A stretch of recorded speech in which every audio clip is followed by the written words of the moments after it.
everybody, and welcome back to another episode of the Daft on Draft podcast. Free agency has come and not gone, but the first and second wave, I would say, of free agency is complete. We are roster filling at this point with veterans and castaways. And so Corey and I figured, what a perfect time. Teams have started to kind of fill the gaps in the needs of their roster. What do they still need?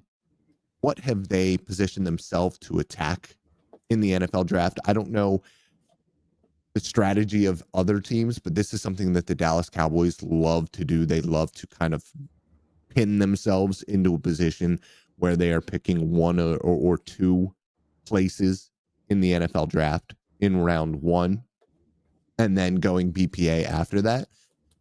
But we are going to go through the top 32 picks and see where we stand here mid-March. And I cannot do that alone. I will not do that alone. I have my co-host Corey Kinnan here with me. Corey, it is midnight, or it's 0 dark 30 for you. Yep. It is 4:35 in the morning for me. I have my coffee. How are you doing right now? I'm good. My daughter's fighting sleep a little bit tonight, but other than that, I'm good. I enjoy staying up at least like 2 nights a week. I can't do it as much as I did like in 2020 during COVID, dude. I was probably up Monday, Wednesday, Friday, Saturday, like till 3 in the morning. Just because I could get up at 8, like set an alarm for 7:59, literally roll over to my laptop and start working. I can't do that anymore with 2 kids. I'm a bit older now as well, 5 years older now as well. So those days are long gone, but I do like to get 1 or 2 nights in where I can kind of stay up and get some stuff done when the kids are in bed and there's nothing else going on. So, but I'm ready to dive in. I'm good to go. Let's get it. Full transparency, we were boring this time around, and we just did a predictive. Okay, this is a predictive mock draft at this point. That's where we're at this point. Predictive and just back and forth. Corey took the odds. I took the evens. We talked through a couple of picks even. And so here they are. Let's get to it. The Tennessee Titans at number 1, a selection that might kill their head coach, but a selection that we feel is at least heavily penciled in, right? I do feel like Cam Ward to the Titans is pretty penciled in. Like they've spent their last 2 first-round picks on offensive linemen, on Peter Skoronski and J.C. Latham. They just signed Dan Moore a contract worth $20 million a year, and they just signed Kevin Zeitler to a 1-year deal for $9 million. So we're talking about spending $30 million APY in 2025 at least along their offensive line, plus their last 2 first-round picks. They don't have any receivers for him to throw the football to at this point, but I think they've geared up to just build around Cam Ward. Is I think what their emphasis has been in free agency, and I think it's kind of tipped their hand a little bit. And maybe they don't have to hide anything; they're picking number 1 overall, so there's not really much to hide, not much to smokescreen. But I do think when you're that hell bent on investing on your offensive line, I do think that tends to indicate, and that you signed Brandon Allen. That's the quarterback that you signed in free agency, a veteran backup who has some spot starting experience. I think they're all in on Cam Ward right now. Yeah, I just wish, because I don't think that situation is insulated enough to really be conducive to his success in the near future. I really do hope, I don't think it'll happen, but I really do hope and wish that they would start Will Levis in year 1 and see what value they can recoup from Will Levis, if they're able to at all, if he's able to grow at all. Because I don't think, even if he has a decent year, if he has a decent year, you still get rid of him because you took Cam Ward at number 1 overall.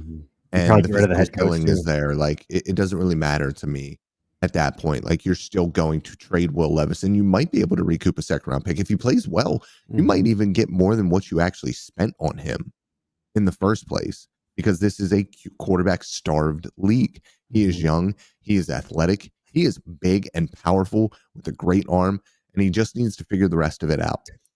And that sounds a lot like Cam Ward too, but it's part of the reason why I think Cam Ward needs a year.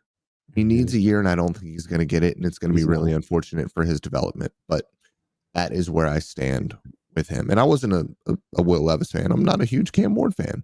But I do think with that ceiling that he has, the playmaking ability that he has, it far, far exceeds what Will Levis has ever dreamed of being able to do outside of structure. So, number 2, the Cleveland Browns. This is obviously your team, Corey. This is why I wanted to draft odds, because I'm tired of drafting for the Yeah. Browns. The thing is, at this point, I think it seems at least set in stone that Shedeur Sanders is not seen by the NFL the way that we see him. And so they are going to select the best player available. I would have them go Abdul Carter a million times out of a million if it weren't for the stress fracture in his foot and the shoulder injury that he played through and is still kind of dealing with. And you might say, well, Dalton, he's going to be a rookie. What does it really matter? This team is rebuilding. Well, the other side of this coin is you have what I believe is a potentially generational talent on the defensive side of the ball in Travis Hunter at cornerback. And then you also have the ability to use him on the offensive side of the ball for a team that could still use receiver help as well. And so for me, and not just that, but you have the freedom of an already somewhat talented secondary that can survive if you want to play him 50-50. If you want to play him even more on the offensive side of the ball to start his career and then transition him over to defense when you let guys go. And I think something that we haven't discussed with Travis Hunter that could be so much fun is just using him to your team's specific needs. And I know that we've talked about that from a draft perspective, but like if you have a couple corners that you don't want to pay coming up in free agency and your wide receiver room is decent, flip him back over to the defensive side of the ball. If you are losing receivers, if you don't want to pay $25 million for a second level, third level receiver, just have him switch over to the offensive side of the ball if you have a decent secondary. So I think the freedom of operation that you have on your roster is absolutely worth Travis Hunter at corner going number 1 overall, even if the Titans wanted to go that route. I wouldn't complain as a Browns fan if Travis Hunter was suiting it for my team. The Browns have said they view him more as a wide receiver, and Travis Hunter even I saw it was reported by somebody from the Titans market. Travis Hunter reportedly wants to play receiver if he has to choose, and he should. So, yeah, he should want to play wide receiver. The money's there. Yeah, I mean, although that Stingley contract might throw him a little bit more back into perspective today, but yeah, you better go out and earn that $1 million that we didn't guarantee you out of that deal. What a weird. Dude, listen, man, David Mulligetta might be the best agent to ever exist. Oh yeah, he's so good. Not only is Derek Stingley 23, but he got that dude a 3-year deal where, honestly, it just puts the Texans in a situation where they're gonna have to re-up in 2 more years when Stingley's 25. Yeah. This guy might get 4 or 5 contracts in his NFL career. Like, that's what we're talking about here with Stingley. That's wild. Number 3, the Giants. This is where Abdul Carter's coming off the board. Azeez Ojulari just signed with the Eagles. I know they traded for Brian Burns last offseason. They didn't get the production out of him that they had hoped for. So they're a little slim in terms of pass rushers. Kayvon Thibodeau hasn't really been the player that they thought they were getting when they took him 3rd overall as well. So I tend to think that this is a team that needs some pass rush help. And if I think they're going to choose whoever's on the board between Abdul Carter and Travis Hunter is what it's going to come down to here. And in this case, it's Abdul Carter. So I think Kayvon Thibodeau is a guy that maybe during the off season, in the slow seasons, we should go back and rewatch and see where we might have missed because I thought it was all there with him. For the most, I thought it was all there for him. So that might be something that we do is kind of go back and watch guys who we thought were going to be it and then just didn't work out and see if we can improve our process a little bit and see where we can fill in the cracks. Number 4, speaking of filling in the cracks, at offensive tackle, the New England Patriots need one very badly. They need to protect their greatest asset in Drake May, and they're going to do that with Will Campbell, who you and I a little bit lower on probably than most people. I know Benjamin Solek has talked about him being the 1B in this class. I don't personally see it that way.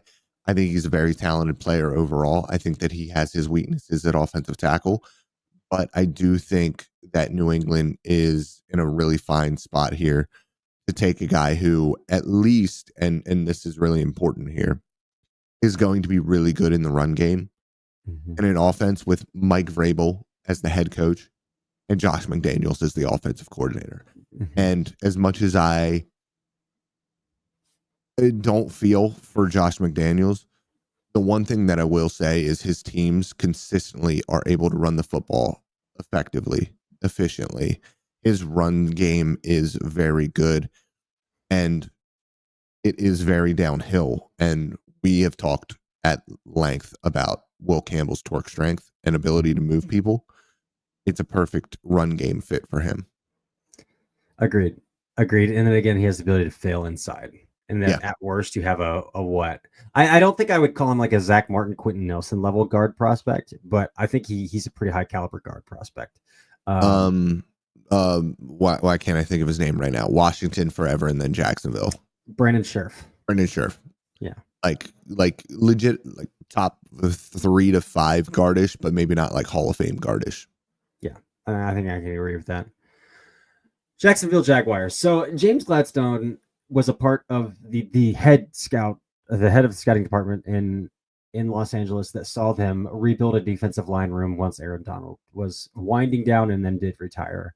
And he hit on guys like Kobe Turner and Braden Fisk and guys like that. So Jacksonville needs to build up the interior of their defensive line a little bit here too. And in my opinion, just Mason Graham's the best player on the board too. So and if you look at the skill set of Mason Graham, again, very good with his hands, a pass rush savant, heavy hands, and then still does have a really high floor. But I think he brings a similar skill set that a guy like Braden Fiske brought to the Rams this year. And it kind of still that same. I mean, Kobe Turner's more finesse than those guys, but like it seems like Gladstone wants penetrators, and Mason Graham is that above all else. So Mason Graham to the Jaguars with the 5th overall pick here. Yeah, actually, it's funny. When I first watched him, Braden Fisk was one of my comps for Mason Graham because of the like sheer explosiveness and violence that he plays with. Really fluid hips. Yeah, and I thought they were both a little bit like a bull in a china shop as well, and it's worked out greatly for Braden Fisk, and I think that Mason Graham is just the more technically refined version of that. The Las Vegas Raiders, I still think that they have a long way to go defensively, and I just don't think it matters. I just don't think it matters. That's not where I'm going with this pick. I look at Raheem Mostert, Sincere McCormick, Zamir White, Dylan Laub, like it's a bad room on a Pete Carroll coach team. No, thank you. Yeah, Chip Kelly, offensive coordinator. First of all, I am so excited to see what Chip Kelly is able to bring to this offense at the NFL level now, because I think his offense is a ton of fun. But we're bringing in a workhorse in that backfield, and that workhorse is going to be a 5'8" muscle hamster named Ashton Jeanty. I look at their offense, and wide receiver is a huge need, but there's not a single wide receiver I love at number 6 here. And even with positional value being, what it is, and you're already going to be paying this guy, Jeanty, top of the market, I don't care, because I think you're immediately going to get top of the market talent. And I think that that's the one thing that we kind of need to talk about when we talk about these running backs is maybe from a value perspective, like you're not overdoing it. You're not getting a wide receiver who is technically good monetary value. But what you are getting is a player who you can confidently project, like a Saquon Barkley, even in a bad situation. Saquon at number 2, too high. We all agree with that. But from a talent perspective, he was able to bring things that if you have other backs in that same situation, your run game isn't even sustainable. There's nothing you can do. But with Saquon Barkley, you have a little bit of a spark. And that's something that you can do as well with Ashton Jeanty, but you have a good offensive line and you have a veteran quarterback, and you have a good offensive coordinator here now, I think this is a perfect fit for JT in the top 10. Yeah, we're talking about a head coach as well that was a part of a regime that drafted Rashad Penny in the first round, and then drafted Kenneth Walker in the second round, and then the exact following year, we're like, you know what, we're going to take another day 2 running back. So these dudes love to draft running backs, and they love to draft them high. So, yeah, I think that's a good fit there with the Raiders. New York Jets. Listen, man, they gave Justin Fields a boatload of money, and they need to give him some sort of security in the form of somebody who can just create after the catch, and a guy who can get open underneath, who can get open over the top, and can just get open, and can take some manufactured touches and make the game a little bit easier on Fields. Because I do like the pairing of Justin Fields in an environment with an Aaron Glenn coach team and with Tanner Engstrand, who has been in Detroit for all of these years with Ben Johnson as his offensive coordinator. I do like that fit. Right now, though, outside of Garrett Wilson, that wide receiver room is pretty bad. And so just get the best available pass catcher right here, and that's Tyler Warren. And as much as we didn't love his blocking at the beginning of the season, I thought it got steadily better throughout the year as well as a run blocker. And so I don't think he's a liability in that phase of the game anymore, even though he's not a great run blocker. But again, Tyler Warren's a guy that you can have a security blanket, you can have a safety valve, and a damn good one, and a guy that you can just get the football in his hands in a variety of ways. So we saw what Brock Bowers did in a bad offense with Gardner Minshew as quarterback. Like, I mean, Justin Fields plays the turbojet on, and probably his brain works that fast as well, way too fast because he is just all over the place. But I think what you can see what Brock Bowers did last year, and you can try to replicate that a little bit here as well. Given the talent that's kind of around Fields right now in terms of his pass catchers. And just think of 260-pound Tyler Warren and Justin Fields in the same backfield. It's fun. It's a lot of fun. That's disgusting athleticism. At number 8, the Carolina Panthers. This might be the easiest pick in this mock draft. It's Shamar Stewart. Mm-hmm. That's it. Like, there's really not much to say. He's a great fit for Carolina at a position of need. He is a freak athlete. And that's really about all there is to say. I mean, we can just kind of move on. This is the pick that it should be. Yeah. Fits like a glove. The way that this board falls, because I do think Tyler Warren. I do think Tyler Warren could be another potential fit here. I do too. There's a lot of people who still view Shamar Stewart as a mid to back end teen guy to early 20 guy, and it's just like it's not going to happen.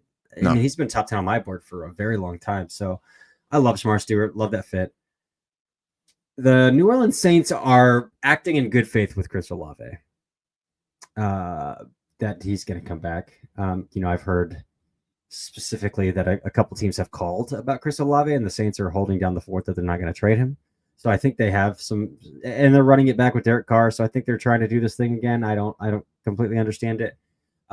That's to say, I don't think their wide receiver room obviously could use an upgrade because Rashid Shaheed and Kevin Austin are the next 2 receivers there with some. I will say Shaheed he's got some burners, unbelievable weapon, but you need somebody who you can get touches to. Yeah. Mm-hmm.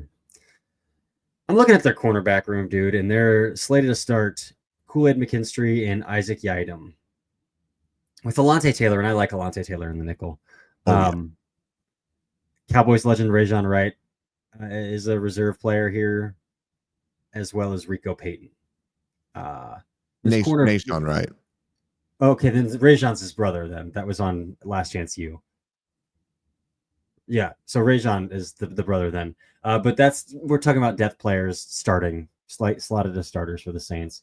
I'm going to be real with you. I had no idea his brother was in the NFL. Yeah, he was on Last Chance U, transferred to Oregon State like his brother did from JUCO. Yeah, he's featured on Last Chance U, one of the final seasons of the football Last Chance U.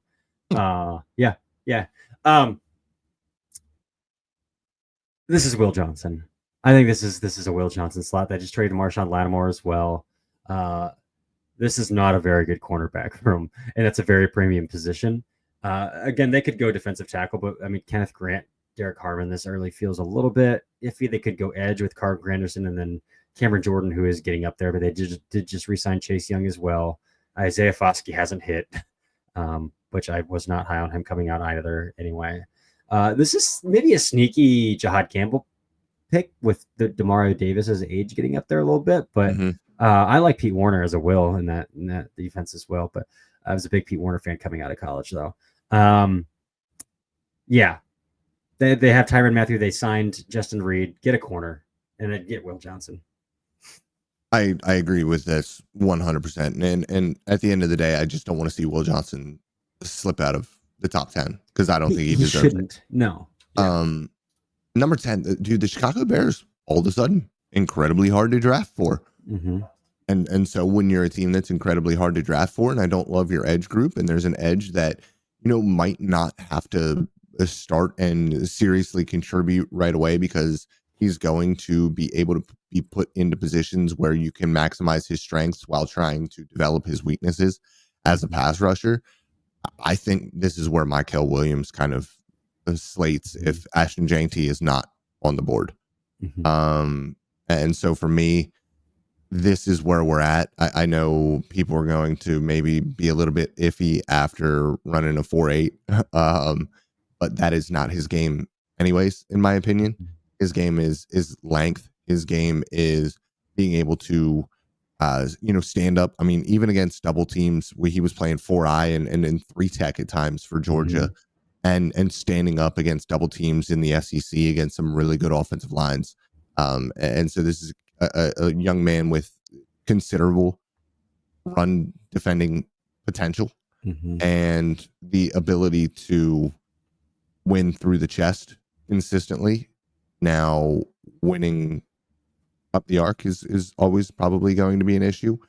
We've seen it work at the NFL level. I don't think he will be a difference-making pass rusher, but I don't think in that group he needs to necessarily be a difference-making pass rusher per se. And so for me, Mykel Williams at 10. Yeah. To me, this is an interesting, maybe this is not a Dafter draft, but another dialogue for another episode. But what did the Bears do if both JNT and Shamar Stewart are on the board? That would be an interesting conversation to have because I feel like Chicago's the floor for both of them. But what if they're both on the board? Yeah, that's a great question. That's a fantastic question. I think that they would. There's a part of me that I think so too. There's a part of me that just their mindset might be effortless to score points. Yeah. So, all right, that's off topic. 11, San Francisco 49ers. We're gonna have our first wide receiver come off the board, and that's gotta be my wide receiver one. I'm taking Luther Burden over Tedero McMillan here, mainly because I don't love the fit of Tedero McMillan in that San Francisco offense. Like they kind of have Juwan Jennings, who's their like power broker, run blocking big slot, who just like bullies nickels and safeties in the run game. But they've never really gotten great use out of an X wide receiver under Kyle Shanahan. I don't think they really have a lot of use for a pure X wide receiver under Kyle Shanahan either. And so that's why I'm going to draft a Luther Burden who can win in a variety of ways. I think he can win in more of a variety of ways than he showed in college, where they just kind of stuck him in the slot and manufactured him touches and told him to run in a straight line for the most part, or run a slot fade. So I do think he can win at Z. I think he can win in the slot. You can manufacture this guy touches. They just traded Deebo Samuel, which is kind of the Deebo role there in San Fran for a while. There might be a little overlap with Ricky Pearsall, but again, I think Luther Burden can play in the Z more than he did at the college level. They're trying to trade Brandon Ayuk as well. So like they're going to need another young wide receiver on a rookie contract. And to me, the best fit for that offense and for that head coach is the multitude, the variety of ways to use Luther Burden. So I'm going to go Luther Burden, the 49ers. Yeah, and when you're looking at this, you have Juwan Jennings, you have Ricky Pearsall, and you have Brandon Ayuk, and people might be thinking, what the hell is this pick? But I do think that this is a very specific fit for the Kyle Shanahan offense that takes that offense to another level. And I do think that he's not Deebo Samuel. He's not a running back playing wide receiver, but you can use him situationally like they used Deebo Samuel a little bit. At number 12, the Dallas Cowboys. Jalen Tolbert, Jonathan Mingo, who I still They spent a 4th round pick on one of the worst route runners I've seen coming out of the NFL draft in a long time, and then continued to be the worst route runner in the NFL, and said, go play for Dak Prescott. Ridiculous decision on their part, but that's neither here nor there. They could have went offensive line here. They could go in a number of positions defensively, but we are trying to help out Dak Prescott and this offense. And to do so, we are going to get him a true X, a ball winner, and somebody who has that length to go and get the football in tight windows over the middle of the field. Now, how will he hold up physically over the middle of the field? Because Dak Prescott will throw a hospital ball. He will throw many hospital balls because he loves working tight windows over the middle of the field. But I do think that Tet McMillan is a potentially great fit alongside CeeDee Lamb and what CeeDee does in the slot. And so for me, this was a pretty easy decision. Yeah, Tet ran a 4.55 to 4.58 today is what people estimated in his 40-yard dash. Outside of the Jordan Schultz tweet, he ran a 4.48, which definitely came from his agent. He was never going to run a 4.47. No. And I had the Discord talking about that today as well. He ran a 4.47. It's who he is on tape. But everybody in the Discord was like, he ran a 4.47. It's probably a 4.55. Like that, yeah. It is, and it's just at the end of the day, it is what it is. It is what the tape is. Mm-hmm. And that's all that matters. We talked about this with Matthew Golden. As good as we think Matthew Golden is, he didn't play the 4.29. Nope. He didn't play that fast. He doesn't. Nope. Yep. So totally agree here. Tet McMillan to the Cowboys. Miami Dolphins. This isn't such an easy pick for me in that offense, in their needs. Armand Membaugh to the Dolphins here with the 13th overall pick. He could play right tackle for him. He could play left tackle for him if Teron Armstead retires. It doesn't freaking matter. I know they have Austin Jackson. They just gave a contract out to last season, but no, they really like Austin Jackson. Yeah, that's the problem. So it's going to have to probably be left tackle here. Yeah. So, but this is an easy pick for me to send Membaugh to the Dolphins here. Easy mobility and Mike McDaniel's wide zone offense. He has the torque, the punch, the ability to climb, to thrive in duo gap situations as well. So this is just it's an easy fit for me to send Membaugh to the Dolphins. Yeah, I'm going to get ahead of this a little bit. I know people are going to give you crap about this pick if they listen to it and they are Dolphins fans, because you have Teron Armstead, Patrick Paul, and Austin Jackson there. Teron Armstead might retire. Teron Armstead might retire, but they're going to sit there and they're going to tell you that Patrick Paul is right there, and they drafted him in the 2nd round last year. I never liked Patrick Paul as a prospect, and I love Armand Membaugh, so that's where I stand with it. And at the end of the day, your quarterback is glass. Yep. And so you can't bet on Patrick Paul being good enough. You have to throw as many assets at this offensive line as humanly freaking possible. I like that they went out and got James Daniels. Liam Eichenberg is not very good. No. Aaron Brewer, like they came and they went and they got Larry Borum as a depth piece at offensive tackle, but like, I don't care. 5, 6, 7 offensive tackles. I don't care. Your quarterback might have to retire after another head injury. So you protect him with your life, with every asset that you can bring. That is my opinion on the Miami Dolphins. The next selection is the Indianapolis Colts. A freak athlete, position of somewhat need. I think that they, more than anything, need to improve their secondary, and I don't like any of the corners at this point for the Indianapolis Colts. I know that they just went out and got Cameron Bynum. I know that they have Nick Cross. I don't care whatsoever. Nicky Memori, to me, is a dude who, at safety, you draft top 10 and you don't even think about it. And I know not everybody views him that way.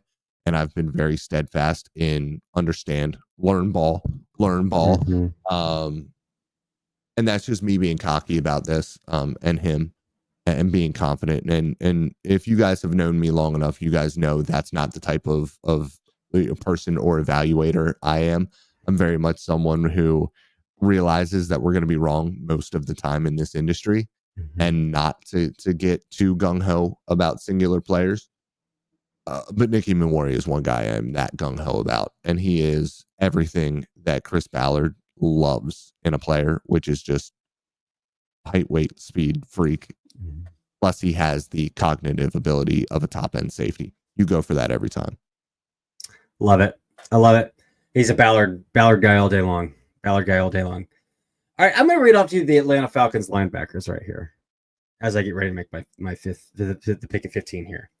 Troy Anderson, whose shoulder is made of glass. Caden Ellis. They just signed Devon Diablo and JD Birdstrand.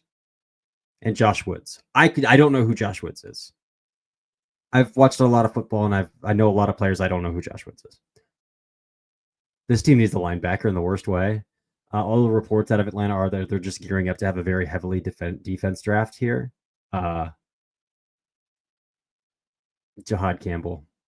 I'm taking Jahad Campbell and adding him to this room as well. Again, I don't love the edges that we have left on the board. Between the Mike Green and the James Pierce thing, we're not. I'm not touching either of those guys right here. They just re-signed Mike Hughes, so that tells you they like him opposite AJ Terrell at least enough to bring him back. Jesse Bates is still in their secondary. I'm going linebacker here. I'm going Jahad Campbell. Again, one of the better coverage linebackers I've seen in recent years.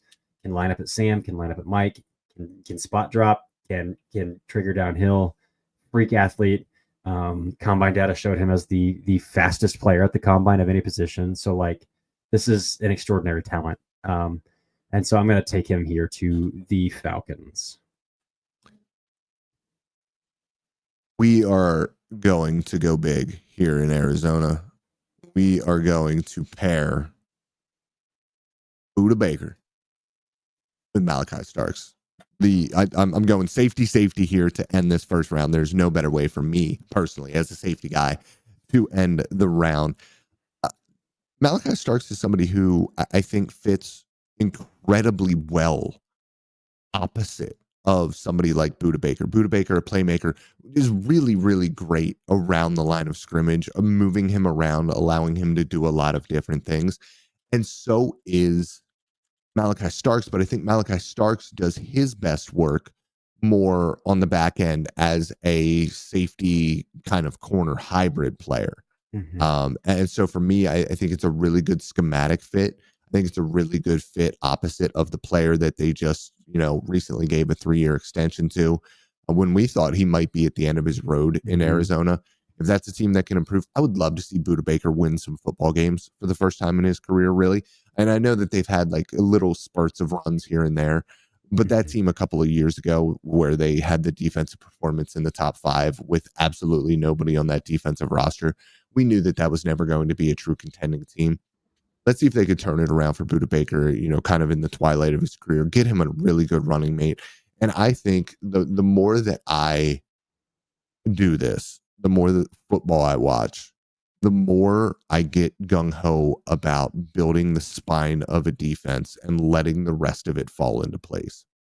If you can get interior pressure, if you have good linebackers and good safety play in a modern defense, in a quarters-based defense, you can survive elsewhere. You can survive with corners who are scheme fits. You can survive with edge players who are more so role players if you can get a guy on the interior to give you interior pressure. If your linebackers can freaking cover and patrol the middle of the field, Fred Warner gives Dak Prescott nightmares. Even if he's not on the schedule, Dak has recurring nightmares about Fred Warner over the middle. If you can get a guy like that, and you talked about that with Jahad Campbell, if Jahad Campbell brings 80% of that, that's disgusting. And so for me, build the spine of a defense, and doing that with Malachi Starks and Budda Baker in a Jonathan Gannon defense is a great move in my opinion. I love it. All right. Well, that rounds out the first part of this mock draft. We'll be back with picks 17 through 32 tomorrow. Yeah. The things start to get weird. Yeah, things in the do back get half weird. of round one now. We get It's off a lot of fun. we get off the rails a little bit on that back part there. So yeah, I'm looking forward to that as well. Again, we're trying to be as predictive as possible. Obviously, mock Mhm. drafts are never super predictive. So because shit happens in Yeah. layman's terms, I guess that's the only way to say it. But hope you enjoyed. We'll be back again for the back half of this mock draft tomorrow. Until then, this has been another episode of the Daft on Draft podcast.